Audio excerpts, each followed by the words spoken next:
Ahí estaban ellos, los únicos tres muchachos que quedaban de aquella fiesta de Halloween en la vieja finca de las afueras. Tony, Lou y Maury habían pasado por demasiadas cosas esa noche, cosas que no podían explicar, y ahora, frente a ellos, se alzaba la casa principal, enorme, silenciosa, como si los estuviera esperando. El aire olía a humedad, a tierra podrida y a muerte. Una neblina espesa comenzó a salir de las ventanas rotas, arrastrándose por el suelo como si tuviera vida propia. A medida que avanzaban por el patio delantero, entre la niebla, comenzaron a distinguir formas de montículos, piedras y tumbas. Era un cementerio. Lou se acercó a una cruz grande de piedra antigua. El silencio era tan pesado que hasta el sonido de su respiración parecía un eco. Entonces escuchó algo, un gemido bajo y áspero, mezclado con un gruñido que venía de las entrañas de la tierra. Tony, Maury, ¿escucharon eso?, dijo sin voltear. No hubo respuesta, solo el sonido de la tierra moviéndose, de raíces quebrándose, y luego una mano delgada, huesuda, cubierta de carne seca, salió desde la tumba atrapando el brazo de Lou. Tony corrió para ayudarle, pero la tierra se abrió más, escupiendo polvo, gusanos y huesos antiguos. De entre la grieta emergió algo flaco, con la piel podrida pegada al hueso, los ojos hundidos y el olor a muerte fresca. La criatura soltó un gruñido, al mismo tiempo un gemido de dolor eterno, como si anunciara su hambre eterna de almas. El suelo tembló, sus linternas se apagaron y antes de que pudieran correr,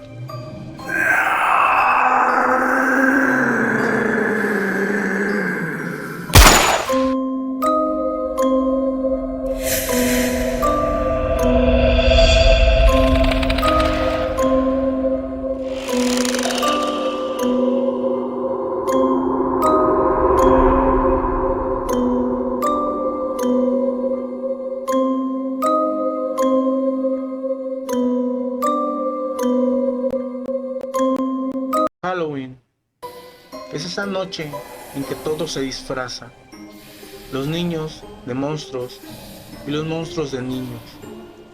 Una noche donde lo imposible se vuelve posible y los cuentos pueden dejar de ser simples palabras. Yo soy el guardián del umbral y esta noche no te hablaré hoy de leyendas prohibidas ni de archivos malditos. No, hoy leeremos cuentos escritos en mi códice. Cuentos que se revelan solo cuando las calabazas se encienden. Sus sonrisas se alzan en lo alto y cuando las sombras bailan sobre las tumbas. Cuando los vientos anuncian que Halloween está aquí. Pero te advierto, aunque sea un cuento, el espíritu de Halloween estará esperando a que la última de tus velas se apague para hacer estos cuentos realidad. Y nadie ha escapado hasta ahora. Así que asegura que tu puerta esté bien cerrada y tu luz muy tenue, porque esta vez, si alguno de estos cuentos intenta salir para atraparte, no pienso detenerlo.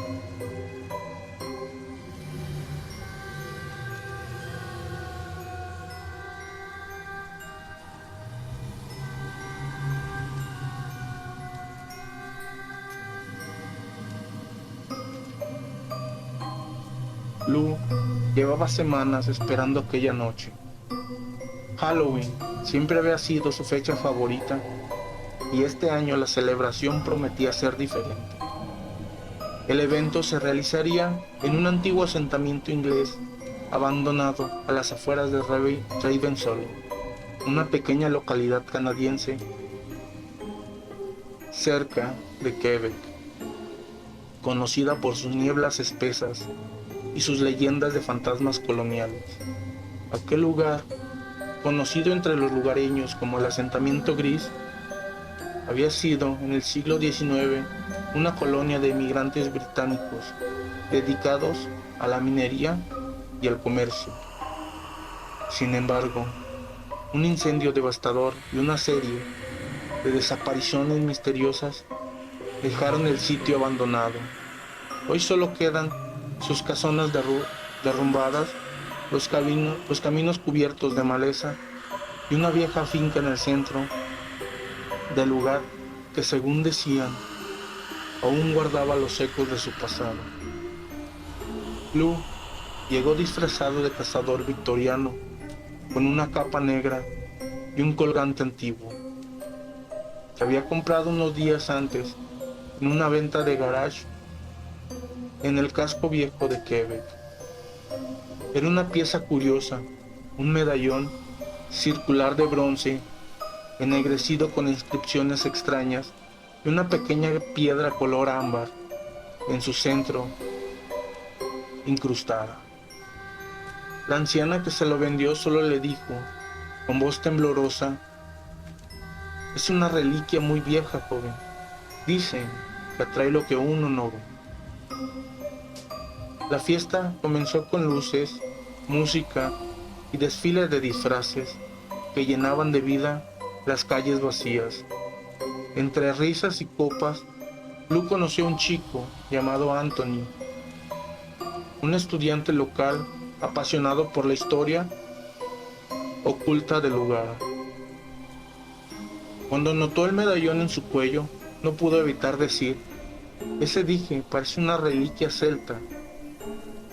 Levantó su vaso con media sonrisa, diciendo que esos objetos fueron hechos para guardar almas. Lou se rió pensando que era solo un intento de bromear con él, pero conforme avanzaba la noche, algo en el ambiente comenzó a cambiar. El aire se volvió más frío, las luces del evento tintileaban como si algo drenara su energía, y los sonidos de la música se desvanecieron entre murmullos lejanos que parecían venir desde las sombras de la finca. Pasada la medianoche, decidieron caminar juntos de regreso. El viento silbaba entre los árboles, arrastrando sus hojas y susurros. Al pasar frente a una vieja casa victoriana en ruinas, el medallón de Lou empezó a brillar tenuemente. Confundido lo tocó y una ráfaga de viento empujó a Lou hacia el portón. El suelo crujió y bajo sus pies se abrió una trampilla oculta. Lou cayó y Anthony gritó su nombre tratando de alcanzarlo, pero solo escuchó su voz desde la oscuridad. «Estoy bien. Hay un túnel y voy a seguirlo. Seguro hay una salida». Usando su linterna de celular, Lou avanzó por un pasillo cubierto de madera vieja y raíces.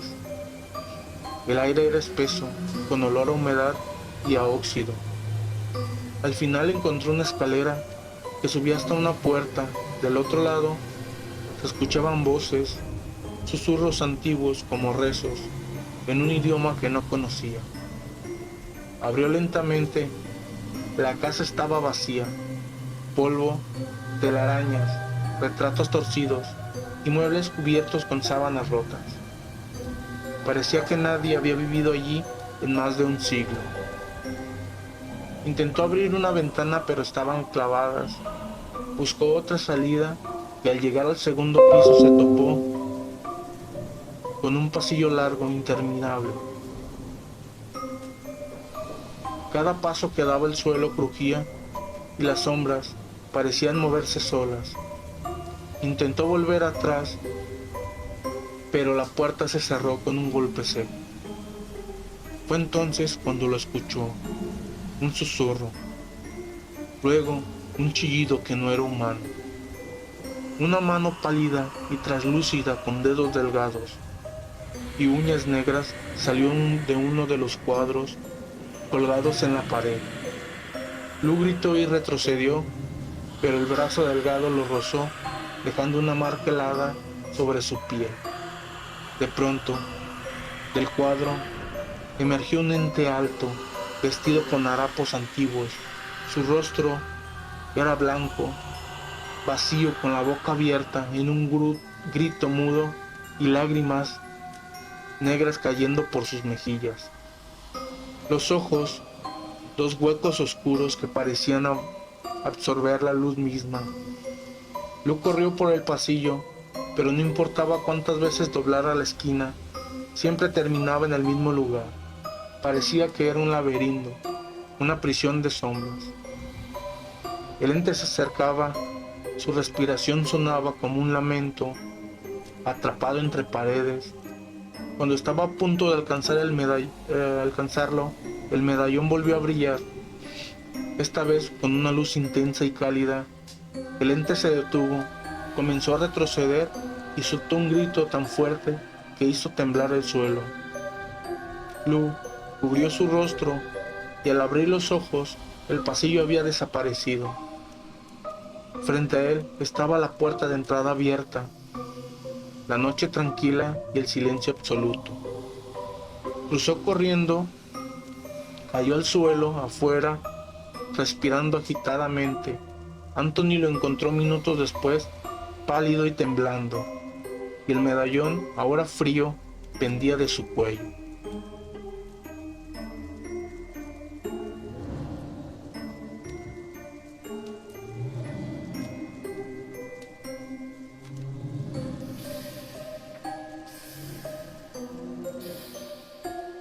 Anthony era un estudiante de historia en la Universidad de Saint Augustine, en el estado de Maine, Estados Unidos.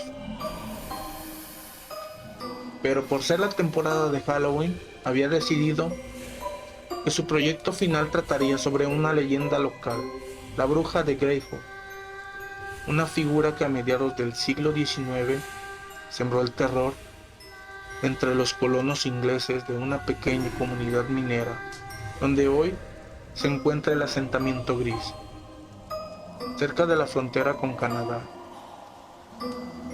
Según los registros antiguos, la bruja secuestraba niños para sacrificios y en rituales de sangre, y usaba un dije de bronce con una piedra verde en el centro para controlar las almas de los vivos. Los aldeanos, hartos de los horrores, una noche de luna llena la capturaron y la arrojaron a un pozo encadenada y maldita, jurando que su espíritu quedaría sellada para siempre. Pero las leyendas nunca mueren, solo esperan. Anthony viajó hasta aquel lugar con la excusa de documentar la historia, pero en realidad lo movía la curiosidad. El pueblo entero celebraba una fiesta anual de Halloween para recordar y exorcizar los temores de sus antepasados. Entre puestos de comida, disfraces y luces anaranjadas, el joven paseaba con su grabadora en mano, anotando datos para su investigación. Fue entonces cuando conoció a Lu, un chico del lugar de carácter alegre y mirada curiosa. Entre tragos y risas hablaron de todo, de fantasmas, de viejos relatos y de reliquias. Anthony no pudo evitar notar el colgante que Lu llevaba en el cuello, un medallón circular de bronce con inscripciones desgastadas y una piedra color ámbar en el centro. Ese dije, murmuró Anthony intentando disimular su asombro. Parece el mismo de la leyenda de Greyhawk. Lu, un poco mareado por el alcohol, solo se rió. Lo compré en una venta de garage. La señora que me lo vendió dijo que atrae lo que uno no ve, o algo así. La frase le erizó la piel. Atrae lo que uno no ve. En su cabeza resonaban las palabras del diario de un sacerdote del siglo XIX.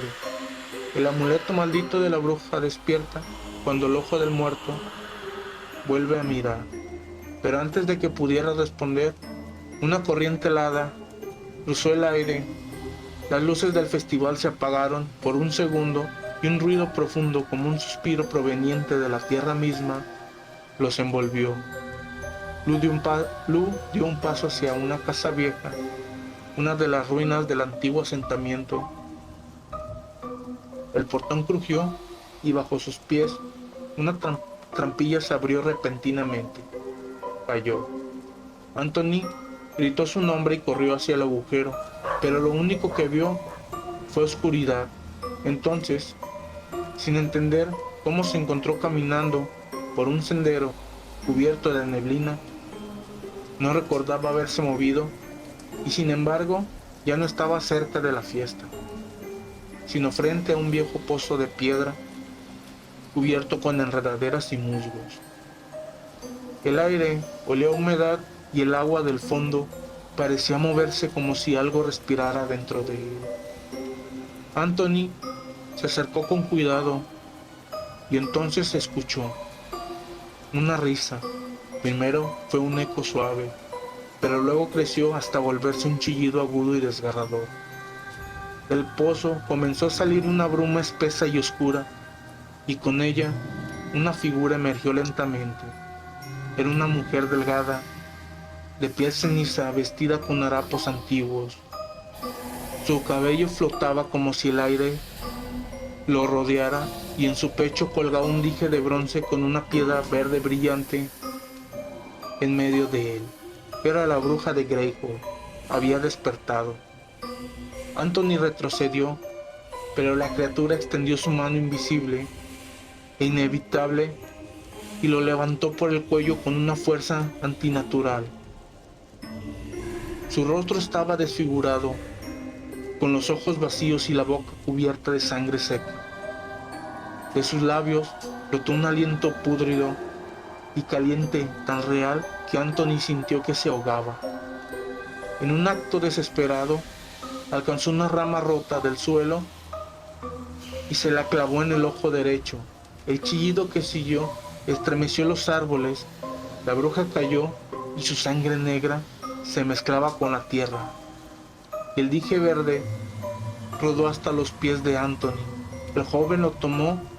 En el instante en que su piel tocó el metal, el bosque se agitó.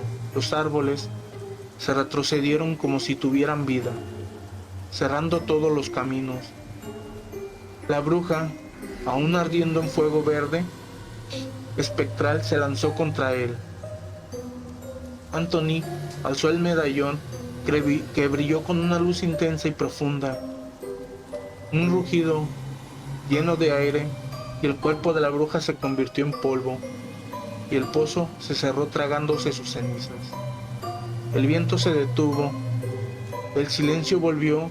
Anthony, jadeante, miró el dije que ahora tenía una grieta en el centro, una grieta que parecía un ojo mirándolo desde adentro.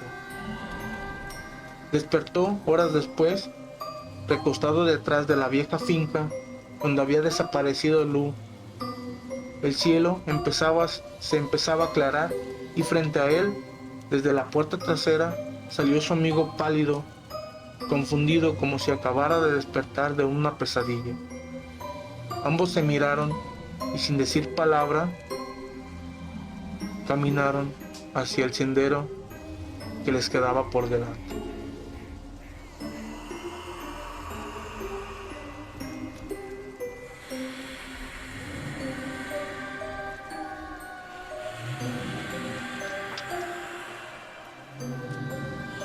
Maury era un periodista independiente de investigación que había pasado sus últimos meses siguiendo un rastro oscuro que los medios evitaban cubrir: las misteriosas desapariciones de jóvenes en las afueras de Ravensole, una zona rural al norte de Ontario, Canadá.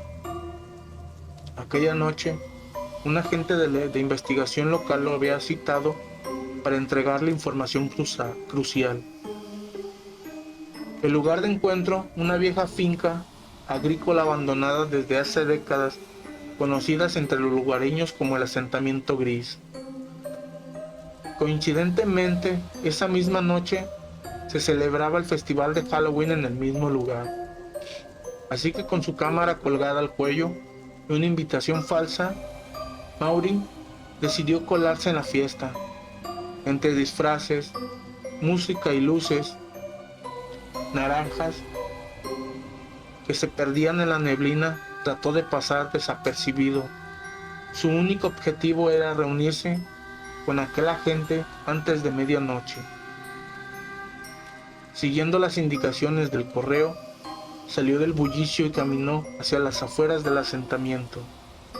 El aire se volvió denso y el olor a tierra mojada y a hojas podridas inundó el ambiente. El camino lo llevó hasta un terreno agrícola en ruinas.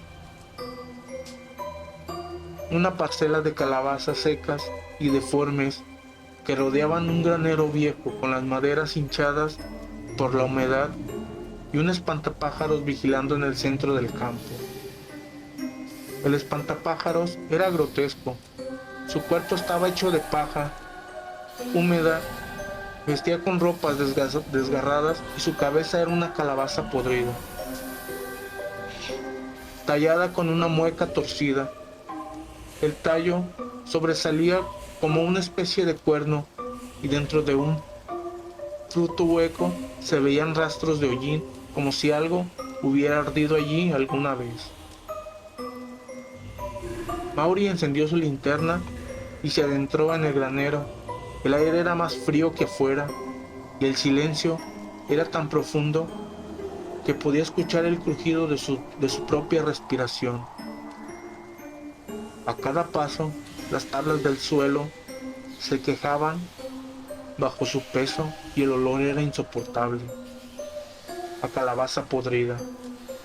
En un rincón vio decenas de calabazas apiladas, todas talladas con rostros diferentes, algunas llorando, otras gritando y otras riendo, con bocas abiertas y huecas. Ninguna parecía reciente. Todas estaban secas y muertas. De pronto, algo rozó su pierna. Cuando apuntó la linterna, una enredadera se movía sola, serpenteando por el suelo como si tuviera vida propia. Trató de apartarla, pero lo sujetó del tobillo con fuerza, arrastrándolo hacia el fondo del granero. Su linterna cayó y su luz temblorosa iluminó algo imposible. Las calabazas empezaron a moverse. Pequeñas grietas se abrieron en su rostro, dejando escapar una luz anaranjada que crecía con cada parpadeo. Y entonces se encendieron una por una como si algo les hubiera devuelto la vida. De sus bocas comenzó a salir humo y una risa hueca resonó por todo el lugar. Maury forcejeaba, pero la enredadera lo arrastró hacia la salida del granero y hacia el espantapájaros. El viento afuera se había detenido. Solo el sonido de las calabazas crujientes y el fuego serpenteante rompían el silencio. Cuando levantó la vista, el espantapájaros se movió. Primero los dedos, luego los brazos y finalmente el cuello. Su cabeza de calabaza se giró con un crujido espantoso y los huecos de los ojos comenzaron a brillar como brasas. Una lengua de fuego se escapó de su boca. Maury gritó, pero el monstruo saltó de un poste con su estruendo y cayó frente a él. El suelo tembló. El espantapájaros alzó sus manos de ramas secas y lo tomó del cuello. Sus ojos ardían con un fuego violeta y su voz grave y hueca resonó dentro del pecho del periodista. El aire olía a ceniza y a muerte. Maury intentó zafarse, pero el espantapájaros lo levantó y abrió su boca, una boca negra de donde caía savia espesa y caliente. Justo cuando las llamas estaban a punto de envolverlo, dos figuras interrumpieron en el campo corriendo, con linternas y un hacha. Lou y Anthony, que habían escuchado sus gritos, sin pensarlo, Anthony se abalanzó contra el espantapájaros mientras Lou cortaba las enredaderas que lo sujetaban. El monstruo rugió, lanzó una llamarada que iluminó toda la granja.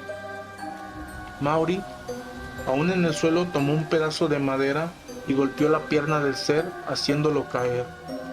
Lou levantó el hacha y con un grito le cortó ambos brazos. El espantapájaros lanzó un chillido agudo, sacudiéndose como si algo dentro le ardiera. Anthony aprovechó el momento, asentando un último golpe, decapitó la cabeza. Decapitándolo, la cabeza rodó por el suelo hasta detenerse a los pies de Maury. De la boca de la calabaza, entre humo y fuego violeta, cayó un dije redondo, de bronce con una piedra púrpura en el centro. El objeto brilló intensamente unos segundos y luego se apagó.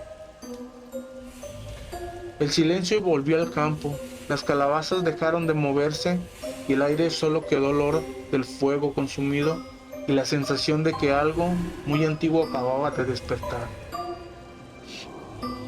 Maury, jadeante, agradeció a los dos desconocidos que le habían salvado la vida.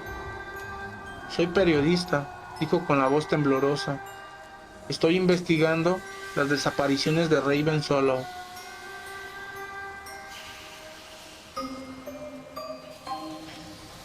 Anthony levantó la mirada hacia la finca que se veía a lo lejos y al otro lado del campo, una enorme mansión con las ventanas rotas y una torre inclinada que parecía mirarlos desde la oscuridad. «Sea lo que sea que esté pasando», dijo, «todo comienza ahí». Los tres caminaron hacia la finca.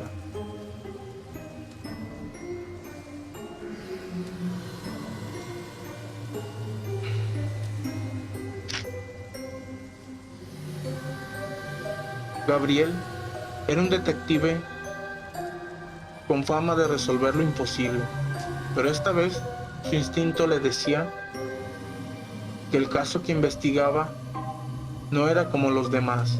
Desde hace meses seguía el rastro de jóvenes desaparecidos a las afueras de Raven Solo, un pequeño pueblo canadiense donde cada año, durante Halloween, la gente afirmaba ver luces extrañas y sombras caminando entre las ruinas del viejo asentamiento gris.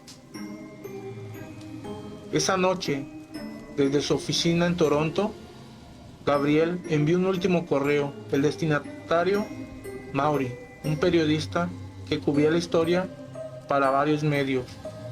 «Nos vemos en Raven Solo. Si no llegas, no me busques en la oscuridad», escribió antes de cerrar su laptop. Poco después, salió en su coche, atravesando la neblina helada que cubría la carretera. El camino lo llevó hasta la entrada del pueblo, donde el sonido de una fiesta lo hizo frenar. Luces anaranjadas, faroles de calabaza y risas. El festival de Halloween estaba en pleno apogeo. Pero Gabriel no estaba allí para celebrar. Su destino era la casa Carpenter, una enorme mansión al final del bosque seco, la cual, según los archivos, perteneció a una de las familias fundadoras de Greyhall, o el asentamiento gris como se le conoce hoy. Aquellos mismos que, según las leyendas, habían sellado un poder antiguo en los cimientos del pueblo. Aparcó el coche cerca del bosque y siguió a pie. El viento soplaba con fuerzas, agitando las ramas desnudas de los árboles. Cada paso hundía sus botas en la tierra húmeda y blanda, como si el bosque respirara bajo su suelo. Y entonces lo escuchó, un sonido leve, como si alguien escarbara, y luego un gemido. El detective sacó su linterna y su pistola, avanzando entre las sombras. Pronto los árboles dieron paso a un cementerio antiguo, cubierto de neblina y cruces oxidadas. Al fondo, entre las lápidas, vio movimiento. 3 jóvenes estaban luchando con lo que parecía un cadáver reanimado. Sin pensarlo, Gabriel apuntó y disparó. El sonido del arma retumbó en la noche, haciendo eco entre las tumbas. La criatura cayó, pero pronto otras manos huesudas comenzaron a salir de la tierra, rodeándolos. Los 4 se agruparon, el aire se llenó del olor a podredumbre y tierra abierta. De pronto, un destello brotó de la chaqueta del detective, una luz amarilla, cálida, que emanaba de su bolsillo. Gabriel sacó el objeto, un medallón de cobre con una piedra dorada en el centro. Cuando volvió a disparar, la luz se extendió y los muertos comenzaron a arder desde dentro, cayendo nuevamente a sus tumbas hasta convertirse en polvo. El silencio regresó al cementerio. Los jóvenes se presentaron entre jadeos y un susto. «Soy Maury, periodista», dijo el primero. «Lou», agregó el segundo, limpiándose el rostro lleno de tierra. «Anthony», terminó el tercero, aunque con el hacha en mano. El detective los miró confundidos. «¿Maury, el periodista?», preguntó. El joven asintió. Gabriel suspiró. «Parece que el destino nos acaba de reunir por una razón más grande». Los 4 caminaron hacia la casa Carpenter, que se alzaba al final del sendero. La mansión era enorme, con ventanales rotos y una torre inclinada que parecía mirarlos desde el cielo. Anthony notó el medallón que el detective y preguntó: «¿Qué es eso?». Gabriel lo sacó del bolsillo. «Una pista del caso. Lo encontré en una fosa cerca del bosque». Lou, al escuchar eso, se quitó el suyo. Maury hizo lo mismo, Anthony también. Los 4 colgaban de sus manos medallones distintos, uno verde, uno púrpura, uno ámbar y uno dorado.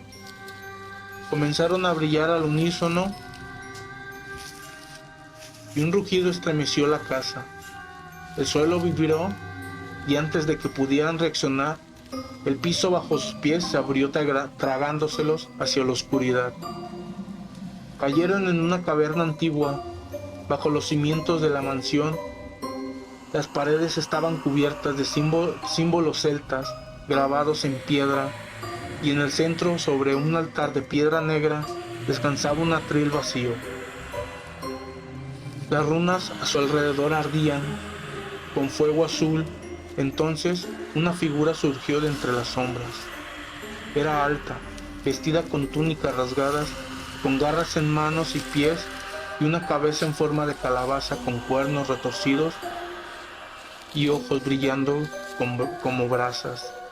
Su voz retumbaba en la caverna: «Han traído lo que me pertenece, los 4 fragmentos del relicario de los miedos», y con un movimiento los encadenó con una energía oscura. Las piedras flotaron girando sobre el altar.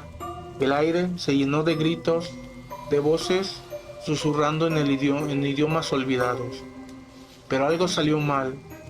El monstruo levantó los brazos, exclamando el conjuro final, y los medallones no obedecieron. Uno por uno regresaron a sus dueños, emitiendo una luz intensa, y las cadenas se rompieron. Gabriel tomó su pistola, Anthony alzó el hacha, y Maury apuntó con una linterna al rostro del monstruo. Lou, con el relicario en mano, gritó: «Ahora». El detective disparó. La bala atravesó la piedra del altar, liberando una explosión de energía dorada, y el monstruo rugió tambaleándose. Anthony corrió, levantó el hacha y con un solo golpe certero le cortó la cabeza. La criatura cayó al suelo, disolviéndose en un humo negro. La caverna empezó a derrumbarse. Los 4 corrieron hacia la salida, siguiendo la luz del amanecer que se filtraba entre las grietas. Cuando salieron jadeantes, Estaban junto al coche del detective en la entrada del bosque. El sol, por primera vez en siglos, iluminaba el asentamiento gris. Los medallones colgaban sin brillo pero aún calientes, como si algo dentro de ellos siguiera vivo. Gabriel los miró con una sonrisa cansada. Parece que no fue solo un caso, dijo. Fue el comienzo de algo mucho más grande. Maury miró hacia la finca y ahora en ruinas. ¿Y si esto vuelve a despertar? Gabriel entonces, prendiendo un cigarro, le dijo: sabremos que el umbral volverá a abrirse. Y así sabremos cómo encerrarlo de nuevo. Y así, el último eco de este cuento se desvaneció. Entre las sombras de la noche, el códice vuelve a cerrarse. Y con él los secretos que hoy Halloween ha despertado. Dicen que cada historia que se lee desde las páginas de este libro cobra vida en algún rincón del mundo, esperando que alguien vuelva a pronunciar su nombre para volver a abrirse. Esta noche tú lo hiciste, mi querido escuchante, pero no temas. El umbral nunca se cierra del todo, solo descansa. Por esta noche, hoy descansará, esperando a la próxima luna o al próximo curioso que busque algo más que miedo. Luego, que si al apagar la luz, escuchas un susurro o un golpe suave en tu ventana, no te largues. Tal vez solo sea el eco de una historia que aún no ha terminado de contarse. Yo soy el guardián del umbral y esto fue El Umbral de lo Paranormal. Os espero en la próxima y si sobreviviste hasta el final, recuerda, deja tu ofrenda en forma de like y comparte este episodio con los que aman el miedo. Suscríbete para que juntos volvamos a cruzar el umbral una vez más.